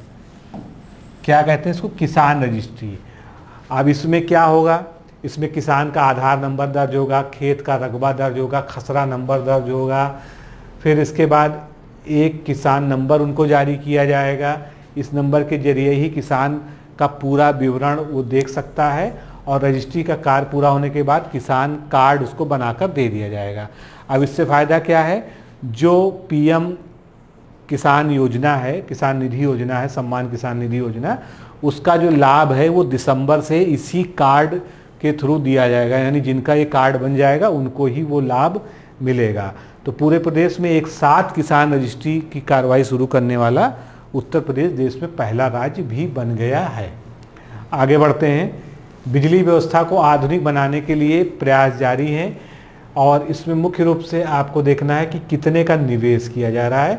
43,000 करोड़ रुपए का निवेश उत्तर प्रदेश में बिजली के इंफ्रास्ट्रक्चर को अपग्रेड करने के लिए किया जा रहा है। उत्तर प्रदेश ने अभी हाल ही में 4 नए राजमार्गों का, यानी कि हाईवेज का जो है घोषणा की है। अब ये हाईवेज क्या है? 4 लिंक नए एक्सप्रेसवे हैं, जिस ये एक्सप्रेसवे पूर्वांचल एक्सप्रेसवे में शामिल हैं जो आगरा लखनऊ एक्सप्रेसवे से जुड़ा होगा, गंगा एक्सप्रेसवे जो 2 लिंक एक्सप्रेसवे के साथ माध्यम से फर्रुखाबाद तथा जेवर हवाई अड्डे को जोड़ेगा। तो कुल मिलाकर आपको याद रखना कि 4 नए राजमार्ग जो है बनने जा रहे हैं। एडवांस ट्रैफिक सिस्टम मैनेजमेंट से लैस होने वाला देश का पहला एक्सप्रेसवे कौन सा है? यहाँ पर छूट गया है। एक्सप्रेसवे कौन सा है? कौन सा है? बस यही सवाल है आपसे। बुंदेलखंड एक्सप्रेसवे। यहाँ पर ढेर सारे कैमरे लगेंगे। यहाँ पर संख्या भी दी होगी कितनी? 890 कैमरे लगाए जाएंगे। मूवमेंट, ट्रैफिक के मूवमेंट डिटेक्टर्स लगाए जाएंगे, स्पीडोमीटर्स लगाए जाएंगे जिससे आपकी गाड़ी की स्पीड ट्रैक हो जाती है। तो बहुत सारी चीज़ें हैं। कुल मिला के बहुत अत्याधुनिक तरीके से ट्रैफिक को मैनेज करने के लिए ये करेगा। तो ये पहला ऐसा देश का एक्सप्रेसवे बन गया है बुंदेलखंड एक्सप्रेसवे, जो एडवांस ट्रैफिक मैनेजमेंट सिस्टम से लैस होगा। बस यही आपको याद रखना है। आगे चलते हैं। उत्तर प्रदेश में ई स्टाम्पिंग नियमावली जो 2013 की है उसमें एक संशोधन किया गया है। संशोधन ये किया गया है कि अगर 10 रुपये से लेके और 100 रुपये तक के आपकी स्टाम्प की ज़रूरत है तो आपको अब किसी वेंडर के पास ज़रूरत नहीं है। आप ऑनलाइन खरीदिए और उसका प्रिंट आउट खुद ही निकाल लीजिए और उसका जो काम हो उसको कर लीजिए। इसके लिए आपको जो है कचहरी जाने की ज़रूरत नहीं है कि 10 रुपये का स्टैंप लेने के लिए दौड़ रहे हैं या 100 रुपये का। 10 से 100 रुपये तक का स्टैंप के लिए आप जो है स्वयं कर सकते हैं। फिर कैबिनेट के बहुत सारे निर्णय हैं जिनको अलग अलग पढ़ाने का कोई मतलब भी नहीं है, उनमें छोटी छोटी बातें हैं। मंत्रिपरिषद ने एक पहला जो निर्णय लिया है कि परमहंस योगानंद जी की जन्मस्थली, जो एक महान जो है योगी और संत हैं हमारे देश के, उनकी जन्मस्थली के विकास हेतु गोरखपुर के ग्राम अस्करगंज, अब बस आपको मेन रूप से याद रखना, मान लीजिए जीके में पूछ लिया जाता है कि श्री परमहंस योगानंद जी की जन्मस्थली कहाँ पर है, तो गोरखपुर के अस्करगंज गांव में स्थित है। तो यहाँ पर जो है क्या किया गया है कि 460 वर्ग मीटर शासकीय भूमि पर्यटन विभाग के पक्ष में जो है जारी कर दी गई, रिलीज कर दी गई, जिससे वहाँ पर पर्यटन विकास हो, लोग जो है उनकी जन्मस्थली के दर्शन करने पहुँच सकें। इसके बाद उत्तर प्रदेश में फार्मास्यूटिकल और रिसर्च और नवाचार को बढ़ावा देने के लिए उत्तर प्रदेश सरकार के नियंत्रण की एक संस्था है, क्या नाम उसका, प्रमोट फार्मा, इसको शुरू करने का जो है प्रस्ताव रखा गया है। मतलब ये प्रमोट फार्मा नामक एक संस्था उत्तर प्रदेश सरकार द्वारा शुरू की जाएगी, सीधा सा इसका ये मतलब है। फिर कैबिनेट ने जो है पुरानी पेंशन चुनने के विकल्प कर्मचारियों के सामने खोल दिए हैं। उसमें क्या किया गया है कि किसी भी कर्मचारी की जिसकी नियुक्ति 1 अप्रैल 2005 या उसके बाद हुई है, लेकिन उस नियुक्ति के लिए जो विज्ञापन प्रकाशित हुआ होगा, जो नोटिफिकेशन आया होगा, अगर वो राष्ट्रीय पेंशन प्रणाली की अधिसूचना लागू करने की तिथि, यानी कौन सी तिथि, 28 मार्च 2005 के पहले ही अगर विज्ञापन प्रकाशित हो गया था, भले ही नियुक्ति 2010 में हुई थी, तो उसको भी ओल्ड पेंशन स्कीम में शामिल किया जाएगा। ये जो है कुछ लोगों के लिए राहत की खबर जरूर होगी। फिर मंत्रिपरिषद ने उत्तर प्रदेश आपराधिक विधि संशोधन अध्यादेश 2024, भारतीय नागरिक सुरक्षा संहिता उत्तर प्रदेश संशोधन अध्यादेश 24 और उत्तर प्रदेश सार्वजनिक परीक्षा अनुचित साधनों के अध्यादेश को आलेख को स्वीकृति प्रदान कर दी। इसमें जो है जो सबसे महत्वपूर्ण बात आपके लिए है, सार्वजनिक परीक्षा अनुचित साधनों के रोकथाम अध्यादेश 2024 जल्दी ही एक कानून के रूप में आने वाला, बहुत सख्त कानून बन रहा है।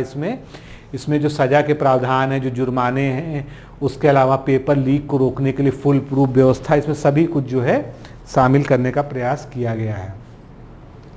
आगे बढ़ते हैं। कैबिनेट ने ही मुख्यमंत्री टूरिज्म फेलोशिप कार्यक्रम योजना संबंधी प्रस्ताव को भी अनुमोदित कर दिया है। इसमें जो अभ्यर्थी या शोधार्थी जो होंगे, जो रिसर्च स्कॉलर होंगे, उनको पारिश्रमिक के रूप में 30,000 रुपये क्षेत्र भ्रमण हेतु और 10,000 रुपये प्रतिमाह भुगतान और एक टैबलेट भी उपलब्ध कराया जाएगा।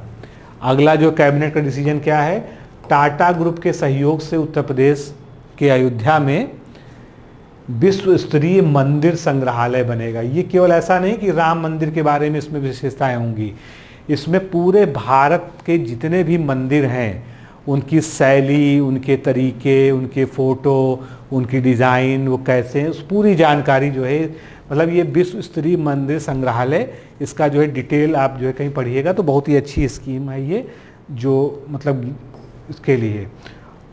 आगे बढ़ते हैं। हस्तशिल्प, ग्राम और ब्रासवेयर की छोटी व मझोली इकाइयों के क्लस्टर का निर्माण, तो ये कहाँ पर हो रहा है, ब्रासवेयर नाम जहाँ पर आप सुनते हैं, यानी पीतल की नगरी, पीतल नगरी के नाम से हम किसको जानते हैं उत्तर प्रदेश में, मुरादाबाद को। तो मुरादाबाद में औद्योगिक एवं लॉजिस्टिक पार्क के साथ ही हस्तशिल्पियों के लिए हस्तशिल्प, ग्राम और ब्रासवेयर की छोटी व मझोली इकाइयों के क्लस्टर बनाए जाएंगे और इसके लिए, इन सब चीज़ों के विकास के लिए 41,000 करोड़ रुपए का प्रावधान किया गया है। जीएसटी रिटर्न भरने में भी यूपी नंबर 1 बन गया भैया। अप्रैल 2024 में जो आंकड़े जारी हुए हैं उसके अनुसार जो है सबसे अधिक जीएसटी रिटर्न भरा गया है उत्तर प्रदेश में। कितना भरा गया है ये महत्वपूर्ण नहीं है। उत्तर प्रदेश के बाद जो है तमिलनाडु और महाराष्ट्र मासिक रूप से वस्तु एवं जीएसटी रिटर्न में अग्रणी है, जो उनकी आर्थिक क्षमता को दर्शाता है। आगे बढ़ते हैं। प्रदेश के 3 एक्सप्रेसवे को जीरो फैटेलिटी जोन यानी उसको इस तरह से विकसित किया जाएगा जहां पर दुर्घटनाएं न्यूनतम हो और शून्य मृत्यु का जो है लक्ष्य होना चाहिए। यानी कि वहां पर मेडिकल सुविधाएं, इमरजेंसी सुविधाएं बहुत ही तत्परता के साथ उपलब्ध हो सकें। तो इनको नाम दिया गया है जीरो फैटेलिटी जोन। अब आपको याद ये रखना है कि ये 3 एक्सप्रेसवे कौन से हैं। तो अभी उसको आगे हम बताते हैं। सबसे पहले जो है थोड़ा सा आंकड़ों में देखें उत्तर प्रदेश के बारे में कि केंद्रीय सड़क यातायात और हाईवे मंत्रालय की जो रिपोर्ट है इसका नाम है रोड एक्सीडेंट्स इन इंडिया 2020। इसके मुताबिक नेशनल हाईवे पर होने वाली सड़क दुर्घटनाओं के मामले में यूपी तीसरे नंबर पे, मतलब सबसे ज़्यादा जो दुर्घटनाएं होती हैं सड़क पर, हाईवेज पर, उसमें यूपी का तीसरा स्थान है। लेकिन उन दुर्घटनाओं के कारण जो मौतें होती हैं उसमें उत्तर प्रदेश सबसे ऊपर है, जो कि बहुत ही दुर्भाग्यजनक और दुखद बात है। नेशनल हाईवे पर सड़क दुर्घटनाओं के मामले में तमिलनाडु सबसे ऊपर है, उसके बाद उत्तर प्रदेश और कर्नाटक का नंबर आता है। तो अभी हमने बात की थी कि 3 एक्सप्रेसवे कौन से चयनित किए गए हैं जीरो फैटेलिटी जोन बनाने के लिए। तो पहला तो हो गया आगरा लखनऊ एक्सप्रेसवे, इसको याद कर लीजिए। दूसरा हो गया यमुना और पूर्वांचल एक्सप्रेसवे, यमुना एक्सप्रेसवे और पूर्वांचल एक्सप्रेसवे, तो इसको याद रखिएगा। आगे बढ़ते हैं। आईटी सेक्टर को भी उत्तर प्रदेश में उद्योग का दर्जा दिया जाएगा। राज्य सरकार जो है ऐसी प्लानिंग कर रही है। अभी ये हुआ नहीं है लेकिन होगा, क्योंकि उद्योग का दर्जा किसी चीज़ को देने के बाद जो बहुत सारी उस इंडस्ट्री को रियायतें, छूटें प्राप्त हो जाती हैं। तो अगर आईटी सेक्टर को उद्योग का दर्जा दिया जाएगा तो उत्तर प्रदेश में आईटी सेक्टर में निवेश बहुत ज़्यादा बढ़ेगा और साथ ही में इसमें रोजगार सृजन भी बनेंगे। तो इस बड़े कदम के साथ आईटी पार्क बनेंगे, डेटा पार्क बनेंगे, टेक्नोलॉजी पार्क बनेंगे, सॉफ्टवेयर पार्क बनेंगे, आईटी स्पेशल इकोनॉमिक जोन्स बनेंगे। तो इस तरह से पूरा ये आधारभूत ढांचा इसके लिए बन सकेगा। आगे बढ़ेंगे। डॉक्टर संपूर्णानंद स्पोर्ट्स स्टेडियम का निर्माण, अभी हाल ही में मोदी जी ने इसका दौरा किया था। हालांकि इसकी शिलान्यास या यूँ कह लीजिए नींव पहले ही रखी जा चुकी थी। आपको बस याद ये रखना है क्योंकि ये चर्चा में है कि किस जगह पे ये बन रहा है। तो ये बन रहा है वाराणसी में और इसका नाम जो है वो है डॉक्टर संपूर्णानंद स्पोर्ट्स स्टेडियम। कहा जा रहा है कि ये सबसे बड़ा स्टेडियम बनेगा जब ये पूरा हो जाएगा और इसके निर्माण का जो कार्य वो युद्ध स्तर पर चल रहा है। इसमें राष्ट्रीय और अंतर्राष्ट्रीय खेल स्पर्धाएं आयोजित होंगी। यहाँ पर सभी तरह के इंडोर और आउटडोर खेल बनेंगे और इसका जो एरिया है वो देख लीजिए आप, 66,782.4 स्क्वायर मीटर, यानी बहुत बड़े एरिया में ये बनने जा रहा है। आगे बढ़ते हैं। आम पर हम 2 जो है खबरें पढ़ चुके हैं। तीसरी खबर ये है कि पहली बार उत्तर प्रदेश से आम का निर्यात किया गया है। कहाँ को? यूएसए को, अमेरिका को जो है आम भेजा गया है, वो भी लखनऊ का मलिहाबादी आम। और ये आम कौन सा है? 4 टन दशहरी आम। बाकी बहुत सारी कंट्रीज़ में जाता है और सबसे ज़्यादा डिमांड तो जो है मिडिल ईस्ट में है और अरब कंट्रीज़ में है आम की, लखनऊ के और भारत के आम की। लेकिन पहली बार अमेरिका को भेजा गया है और ये 17 जून को जो है एक्सपोर्ट किया गया है। इसके साथ ही उत्तर प्रदेश सरकार विदेशी बाज़ारों में एक्सपोर्ट की सुविधा के लिए जेवर हवाई अड्डे के पास एक टेस्टिंग सेंटर और ट्रीटमेंट सेंटर स्थापित करने की तैयारी कर रही है, क्योंकि आम जैसी चीज़ें हैं जल्दी ख़राब होती हैं। तो अगर उनको कहीं पर स्टोर किया गया, उनका ट्रीटमेंट करके उनको सुरक्षित और वहाँ से तुरंत जो है ट्रांसपोर्ट की फैसिलिटी अवेलेबल हो, तो जेयर चूँकि इंटरनेशनल एयरपोर्ट है तो इसलिए जो है वहाँ पर ये फैसिलिटी होने जा रही है। आगे बढ़ते हैं। प्रधानमंत्री द्वारा कृषि सखियों को सर्टिफिकेट का वितरण किया गया और ये वितरण कहाँ किया गया? 15 जून 2024 को वाराणसी में किया गया। क्योंकि प्रधानमंत्री के द्वारा किया गया है तो ये महत्वपूर्ण हो जाता है। कृषि सखी योजना का शुभारंभ करने का मुख्य उद्देश्य ग्रामीण क्षेत्रों की महिलाओं को आत्मनिर्भर और स्वावलंबी बनाना है। ये कृषि का इनको ज्ञान होता है, पहले तो इनको ट्रेनिंग दी जाती है, फिर ये जो है अपने क्षेत्र में सभी को कृषि के बारे में प्रशिक्षित करती हैं और जो है जो है ज्ञान देती हैं कि कृषि कैसे की जाए, सारी तकनीकों के बारे में।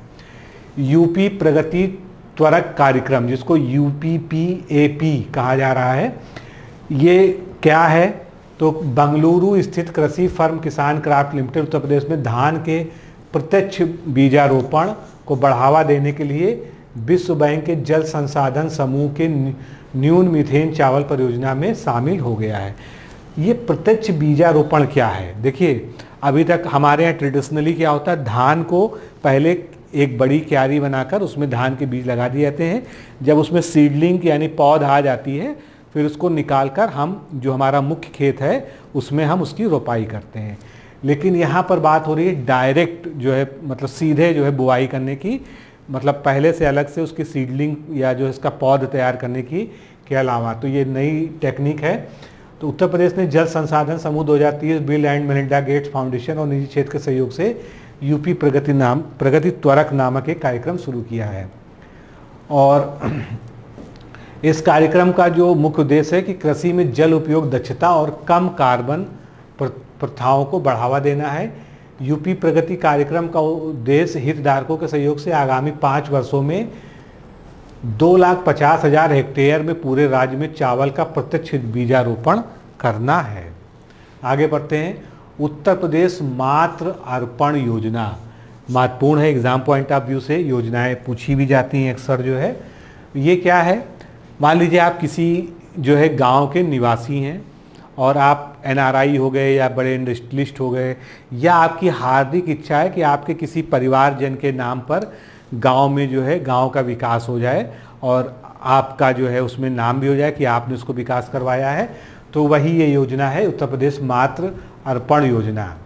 इसमें जो है क्या है, अपनी पसंद के नाम पर बुनियादी ढांचे का वहाँ आप निर्माण करा सकते हैं, संपत्ति और सेवाओं का निर्माण करा सकते हैं। इस योजना के अंतर्गत दानदाता 60% अंश देगा और 40% जो है राज्य सरकार अपनी तरफ से देगी। मान लीजिए एक मल्टीपर्पज़ हॉल, बहुउद्देशीय हॉल आपके गांव में या जो है आपके जहां भी निवास उसके पास खुलना है, तो आपके ख़ानदान में आपके नाम पे किसी के नाम पे जो है वो खुल जाएगा। लेकिन उसमें 60% जो है हिस्सा आपको देना पड़ेगा, 40% जो है सरकार दे देगी। तो इससे क्या हुआ, सरकार को फंडिंग भी नहीं करनी पड़ी, आपने निर्माण कराया, आपका जो है नाम हो गया और साथ में जो है गांव को वो सुविधा मिल गई। तो सोच तो ये ठीक ही है। और ये जो है, अब जैसे मान लीजिए कि आपने गांव में स्कूल बनवा दिया तो शिक्षा विभाग उसके लिए धनराशि देगा, आपने कुछ और बनवा दिया, नलकूप बनवा दिया तो जल विभाग उसके लिए देगा। तो यही बात लिखी है कि ये राशि संबंधित विभाग के द्वारा की जाएगी। और दान की राशि जैसे ही आप जमा करेंगे उसके 30 दिनों के अंदर जो है आपको जिलाधिकारी के द्वारा उस काम की परमिशन जो है दे दी जाएगी। आगे बढ़ते हैं। सरकार के अनुसार उत्तर प्रदेश में बेरोजगारी दर में निरंतर गिरावट आ रही है। रिसेंट रिपोर्ट्स सरकार ने जारी की है। 17-18 में प्रदेश की बेरोजगारी दर 6.2% थी और आज जो है ये 3.8% की गिरावट दर्ज करके 2.4% कर गई। तो आपको बस चूँकि आंकड़े कभी कभी पूछ लिए जाते हैं इसलिए याद रखना है कि पहले ये 6.2% थी, लेकिन वर्तमान वाली महत्वपूर्ण है कि उत्तर प्रदेश की जो है बेरोजगारी दर 2.4% जो है आ गई है। आगे बढ़ते हैं। मध्य प्रदेश और उत्तर प्रदेश के बीच जो है एक संयुक्त परियोजना है, केन बेतवा लिंक परियोजना। बहुत सालों से इसके लिए प्रयास चल रहा था, अभी भी प्रयास के ही स्तर पे शुरू नहीं होगा। इसमें कुछ नए डेवलपमेंट्स हैं जो आपसे पूछे जा सकते हैं। तो इससे 2.51 लाख हेक्टेयर क्षेत्रफल में सिंचाई की सुविधा और पेयजल की सुविधा उपलब्ध हो जाएगी। केन बेतवा लिंक परियोजना से बुंदेलखंड की सूखी धरती को सिंचाई के लिए और अधिक पानी मिल सकेगा। बांदा, महोबा, झांसी, ललितपुर जिले को इसका सबसे बड़ा लाभ मिलेगा, सभी बुंदेलखंड रीजन के हैं। करीब 44,605 करोड़ की कुल परियोजनाओं के तहत उत्तर प्रदेश में 5,121 करोड़ की 5 परियोजनाओं पर काम होगा। केन बेतवा लिंक परियोजना में 90% धनराशि जो है केंद्र सरकार दे रही है और 10% जो है राज्य को वहन करना है। इसके अंतर्गत मध्य प्रदेश के पन्ना जिले में दौधन बांध का निर्माण, मतलब बहुत सारी परियोजनाएं हैं, कहाँ कहाँ तक आप याद रखेंगे। लेकिन ये जो है इसकी कुल लंबाई कितनी होगी, 221 kilometre Ken Betwa link channel में से उत्तर प्रदेश में 21 किलोमीटर का निर्माण होगा और साथ ही बांदा में केन नहर प्रणाली के सुधार, महोबा में 15 बांधों का निर्माण। तो ये बहुत सारी चीज़ें हैं, लेकिन कुल मिला के आपको जो है जो मूल बात थी, जो शुरुआत उन्होंने की, उसको याद रखना है। अब राज्यों को जल बंटवारा क्या होगा, इसका जो फार्मूला तय हुआ, जिस पर सहमति बन चुकी है, उसके अनुसार काम चल रहा है। उत्तर प्रदेश को 1700 मिलियन क्यूबिक मीटर पानी मिलेगा और जब नॉन मानसून सीजन होगा यानी तब जो है 750 मिलियन क्यूबिक मीटर पानी मिलेगा। मानसून के समय 950 मिलियन क्यूबिक मिलेगा और मध्य प्रदेश को 2350 मिलियन क्यूबिक मीटर मिलेगा। हालांकि ये सब आंकड़े हैं और आंकड़े इस तरह के पूछे जाने की बहुत ही न्यून संभावनाएं होती हैं। हाइब्रिड कारों पर कोई रजिस्ट्रेशन टैक्स नहीं लगेगा। उत्तर प्रदेश सरकार ने ऐसा निर्णय किया है कि हाइब्रिड कारों पर रजिस्ट्रेशन टैक्स माफ़ कर दिया जाएगा। जो आरटीओ में रजिस्ट्रेशन का जो चार्ज लगता है वो ख़त्म कर दिया जाएगा। तो इससे क्या होगा, जो ग्रीन व्हीकल्स हैं वो थोड़ा सा और सस्ते हो जाएंगे, अभी तो काफ़ी महंगे हैं, और लोगों में इंटरेस्ट बढ़ेगा और इंटरेस्ट बढ़ेगा तो पर्यावरण के लिए भी अच्छा रहेगा। ये 10 लाख रुपए से कम मूल्य के वाहनों पर 8% रोड टैक्स, 10 लाख रुपए से अधिक मूल्य के वाहनों पर 10% रोड टैक्स लगाया जाता है वर्तमान में। वर्ष 23 में राज्य में इलेक्ट्रिक वाहनों की खरीद के लिए 3 वर्ष की टैक्स और रजिस्ट्रेशन शुल्क की छूट की घोषणा की गई थी, जबकि राज्य निर्मित इलेक्ट्रिक वाहनों के लिए 5 वर्ष की छूट दी गई थी। आगे बढ़ते हैं। बीएचयू ने अभी एक रिसर्च की है, तो बीएचयू की रिसर्च में क्या फाइंडिंग्स हैं उसको देख लेते हैं।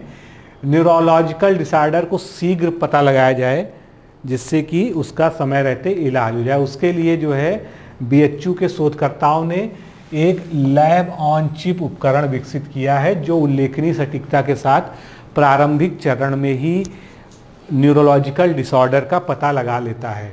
ये जो नवाचार है इससे क्या होगा, मुख्य रूप से पार्किंसंस डिजीज, अवसाद तो आजकल जो है समझ लीजिए हर चौथे 5वें व्यक्ति में अवसाद की समस्या है, सिजोफ्रेनिया है और बाकी जो न्यूरोलॉजिकल कंडीशंस है उसमें जो है बहुत जल्दी ही उनका निदान हो सकेगा, डायग्नोसिस हो सकेगी, जिससे उनका इलाज शुरू हो पाएगा। तो अब इसमें जो है इन्होंने नैनो मटेरियल का यूज़ किया है इस टेक्नोलॉजी को, इस चिप को बनाने के लिए। आगे बढ़ते हैं। वाराणसी में ब्लैक कार्बन के स्तर में कमी आई है। ब्लैक कार्बन होता क्या है पहले तो ये जानिए, अगर आप इस शब्द से नहीं परिचित हैं तो ब्लैक कार्बन एक अल्पकालिक प्रदूषण है। बहुत ही कम समय के लिए ये प्रदूषक एग्जिस्ट करता है जो कार्बन डाइऑक्साइड के बाद ग्रह को गर्म करने में दूसरा सबसे बड़ा योगदान करता है। बीएचयू के एक अध्ययन के अनुसार वाराणसी और मध्य गंगा के मैदानी भागों में कार्बन के स्तर में 0.47 माइक्रोग्राम प्रति घन मीटर की औसत वार्षिक गिरावट देखी गई है। अध्ययन में भारतीय अंतरिक्ष अनुसंधान संस्थान यानी इसरो और ARFI कार्यक्रम के तहत उत्पन्न ब्लैक का उपयोग किया गया था। अब 2009 से 2021 तक जो है ब्लैक कार्बन के द्रव्यमान की सांद्रता के 1 दशक लंबे माप का विश्लेषण इसमें किया गया है। इस विश्लेषण का उद्देश्य इस क्षेत्र में ब्लैक कार्बन के भौतिक, प्रकाशीय और विकिरणीय यानी जो रेडिएशन के प्रभाव हैं उसका पता लगाने के लिए किया गया था। आगे बढ़ते हैं। उत्तर प्रदेश ने अभी हाल ही में रक्षा सौदा किया है यानी डिफेंस डील की है, जो पहले से अभी इन्वेस्टमेंट समिट में जो निवेश प्रस्ताव आए थे उसी का ये पार्ट है। तो उत्तर प्रदेश सरकार ने कितने की डील की है, ये मुख्य रूप से कि रक्षा के लिए 25,000 करोड़ रुपए के 154 से अधिक रक्षा विनिर्माण सौदों पर हस्ताक्षर किए हैं। अब विशाल उत्तर प्रदेश में रक्षा औद्योगिक गलियारा कहा जाएगा, डिफेंस इंडस्ट्रियल कॉरिडोर। इसमें लखनऊ, कानपुर, झांसी, अलीगढ़, चित्रकूट और आगरा जिले के 6 नोड्स जो भी हमने पीछे भी पढ़े हैं, तो ये 6 नोड्स के जो है विकास की परियोजनाओं के लिए सारा ये किया गया है। तो मित्रों, आज के इस लेक्चर में हम लोगों ने अत्यंत महत्वपूर्ण करंट अफेयर्स के तथ्यों को पढ़ा, समझा और ये जानने का प्रयास किया कि हमारे एग्ज़ाम में कहाँ से प्रश्न बन सकते हैं। तो आप लोग को निश्चित रूप से जो है समझ में आया होगा कि प्रश्न कहाँ कहाँ से बन सकते हैं, तो उन फैक्ट्स को तैयार कर लीजिए और साथ में इस लेक्चर को 1 से 2 बार रिपीट करके देख लीजिए, जिससे बहुत ज़्यादा आपको लिखने की रटने की ज़रूरत ना पड़े और चीज़ें आपको जो है आराम से तैयार हो जाएं। तो आज के इस लेक्चर में इतना ही, फिर मिलते हैं अगले लेक्चर में। नमस्कार, धन्यवाद। तो अगर आप समीक्षा अधिकारी परीक्षा की तैयारी कर रहे हैं और हिंदी में ये चाहते हैं कि आपका स्कोर 60 में से 55 प्लस का रहे कम से कम, तो आप हमारी सामान्य हिंदी की ये बुक ले सकते हैं। ये बुक बेसिकली जितनी भी मानक पुस्तकें हिंदी की हैं और मानक शब्दकोश हैं, उनके एक बृहद संकलन के आधार पर तैयार की गई है विश्लेषण के साथ में। इसीलिए 2016 से अब तक जितनी भी परीक्षाएं संपादित हुई हैं समीक्षा अधिकारी, सहायक समीक्षा अधिकारी की, चाहे वो प्रीलिम्स परीक्षा हो चाहे मेंस की परीक्षा हो, तो उसके ऑब्जेक्टिव पेपर में इसमें हमेशा 55 प्लस क्वेश्चंस आए हैं, जो कि अपने आप में एक उल्लेखनीय उपलब्धि है। तो ये ऑनलाइन भी अवेलेबल है, जिसका लिंक आपको दिखाई दे रहा है। इसके अलावा ये ऑफलाइन भी अवेलेबल है बुक स्टोर्स पर, आप चाहें तो इसको मंगा सकते हैं। अगर आप समीक्षा अधिकारी परीक्षा की तैयारी इस प्रकार से करना चाहते हैं कि आप इस बार ही इस परीक्षा को क्रैक करके अपना नाम सफल अभ्यर्थियों की सूची में दर्ज कराना चाहते हैं, जैसा कि आप देख पा रहे हैं ये सभी हमारे संस्थान के अब तक 2-3 परीक्षाओं में सफल अभ्यर्थियों का विवरण है, तो आप हमारे इस फाउंडेशन बैच से जुड़ सकते हैं, जो कि एक बेसिकली वीडियो लेक्चर्स प्रोग्राम है। इसमें आपको हमारे डिकोड एग्जाम एंड्रॉयड ऐप के माध्यम से वीडियो लेक्चर्स, पीडीएफ में नोट्स और टेस्ट सीरीज प्रोवाइड कराया जाता है। और ये कोर्स इस तरह से डिजाइन किया गया है कि सभी जितने भी इम्पोर्टेंट टॉपिक्स हैं वो पूरी तरह से हर प्रकार से कवर हो जाते हैं। आपको किसी भी बाहरी स्रोत से कुछ भी पढ़ने की आवश्यकता बिल्कुल भी नहीं पड़ती है, क्योंकि सारा कंटेंट यहाँ पर सिस्टमैटिक ढंग से आपको प्रोवाइड किया जाता है और वीडियोस को कई बार प्ले करने की आपको सुविधा दी जाती है। इसी प्रकार टेस्ट भी आप जो है मल्टीपल टाइम्स जो है अटेम्प्ट कर सकते हैं। ज़्यादा जानकारी के लिए हमारे ये 2 व्हाट्सएप नंबर आपको स्क्रीन पर दिख रहे हैं, इन पर RO फाउंडेशन कोर्स आप लिखकर भेज देंगे तो आपको व्हाट्सएप पर ही सारी जानकारी दे दी जाएगी।